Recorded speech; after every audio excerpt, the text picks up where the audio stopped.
I'm tiny. A child. 12 years old, skinny and short.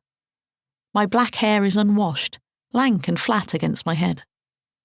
I'm standing in the living room of our house, a single radiator pumping out dry heat, a small floor space made bigger by pushing the coffee table to one side. It's not really a coffee table, it's a small round dining table with legs that my dad had shortened with a saw. Usually the table stood in front of the settee, but tonight I'm standing there instead. I'm wearing blue jeans and a Garfield t-shirt, white gym shoes on my feet. I always wear shoes in the house because I'm afraid of spiders. Someone is standing behind me, hands heavy on my shoulders. He's a church elder, an enormous man named Bob. He smells of incense and has a very tidy house. His daughter is my age. She once gave me a foil-wrapped champagne and strawberry marzipan from a box she'd got for Christmas. It was the most expensive thing I'd ever tasted. In the too-hot living room, Bob's deep voice murmurs reassuring words of scripture. To my right, on the flowery settee, we called it a three-piece suite bought on credit from DFS, sits my mom. In Birmingham, we say mom instead of mum. No one knows why. My mom looks like me, except her black hair is very curly, where mine is dead straight, and she's wearing a 1970s dress left over from the previous decade. We both wear small silver crucifixes on chains. I like that we match. She's also thin and also afraid of spiders. My heart is beating so hard I can hear it through my cartoon t-shirt. My palms are sweating and my stomach is full of something dreadful and alive. It's like the school musical a year earlier, performed for an audience of earnest, proud parents at the local town theatre.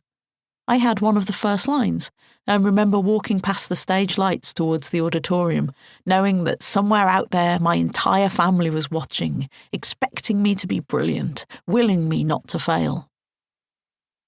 I glance at my mom, and she smiles from the settee, but I can tell she's nervous too. She's been smoking more than usual. The air is heavy from her multiple cigarettes, extinguished thriftily in the glass ashtray she used to share with my dad. In front of me is another man. Another beard too, but golden this time. The minister of our church, a handsome, charismatic American named Adam. His shoulder-length hair and blonde beard make him look like the Jesus depicted in my Bible, an illustrated children's edition I'd won at Christian Youth Club. That's part of Adam's charm. He's a convincing stand-in for Jesus, a man with a direct line to God. I think everyone fancies him a bit. He's from America and he's in charge. He's also young and fun, with a wife named Denise and 2 small children. They moved to Britain in the early 80s to preach the truth, or the version of the truth represented by our church, his employer. As we dropped 50 pence we couldn't afford into the collection plate every Sunday, I used to think, this money pays your wages. As a salaried representative of the church, it was his job not just to preach on Sundays and run prayer study groups from his own, much larger living room, but to administer pastoral care to his small but dedicated congregation, made up mostly of council estate tenants, like my mom and me. Poor people. We'll get to the poor people later. Right now, I'm a little girl, standing between 2 bearded men, about to be exorcised.